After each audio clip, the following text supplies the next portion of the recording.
গণতন্ত্রের মূল ভিত্তিটা কি? কেন একটি গণতান্ত্রিক সরকার আমরা প্রত্যাশা করি? এই যে বাজারে দ্রব্যমূল্যের ঊর্ধ্বগতি, আমাদের নাভিশ্বাস দশা, দেশের আইন শৃঙ্খলা পরিস্থিতি এখনো আশানুরূপ উন্নয়ন বা উন্নতির দিকে যায়নি। সার্বক্ষণিকভাবে চিন্তা করছি যে আমাদের পকেটে যে টাকা আছে এটা দিয়ে পুরো মাসের বাজার হবে তো? কেন চিন্তা করব? এই চিন্তাটা আসছে এই কারণেই, বাংলাদেশে বর্তমানে রাষ্ট্র ব্যবস্থায় একটি গণতান্ত্রিক সরকারের,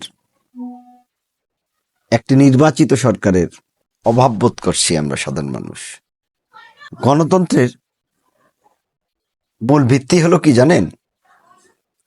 জনগণের দ্বারা এবং জনগণের মাধ্যমে সংবিধানের আলোকে সরকার গঠন করা।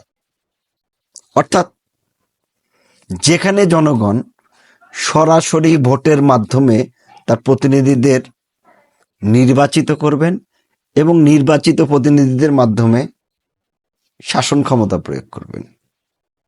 যে সরকার সংবিধান মেনে সকলের জন্য আইন এবং ন্যায় বিচারের এবং সকল নাগরিকদের স্বাধীন মতামত প্রকাশের অধিকার নিশ্চিত করবে, তাকেই আমরা গণতান্ত্রিক সরকার বলি। তাহলে আপনারা এখন বিবেচনা করে দেখুন, বর্তমানে যিনি রাষ্ট্র ক্ষমতায় আছেন তার কাছে আমরা কতটুকু প্রত্যাশা করতে পারি, কতটুকু আশা করতে পারি, তার সক্ষমতা রইবে কতটুকু। নির্বাচিত সরকার এই কারণেই বাংলাদেশে বারবার দরকার। আপনারা জেনে অবাক হবেন, পৃথিবীতে এমন কোনো রাষ্ট্র নেই যে রাষ্ট্রে উন্নয়ন কোনো অনির্বাচিত সরকারের দ্বারা হয়েছে। পৃথিবীতে প্রতিটি রাষ্ট্র সফল হয়েছে নির্বাচিত সরকারের হাত ধরে।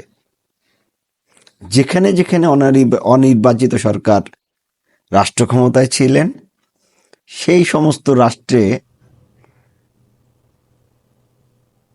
পরিণতি কি পরিমাণ ভয়াবহ হয়েছে আপনি মধ্যপ্রাচ্য সহ আফ্রিকান কান্ট্রিগুলোর দিকে একটিবার নজর দিন, তাহলে বুঝতে পারবেন।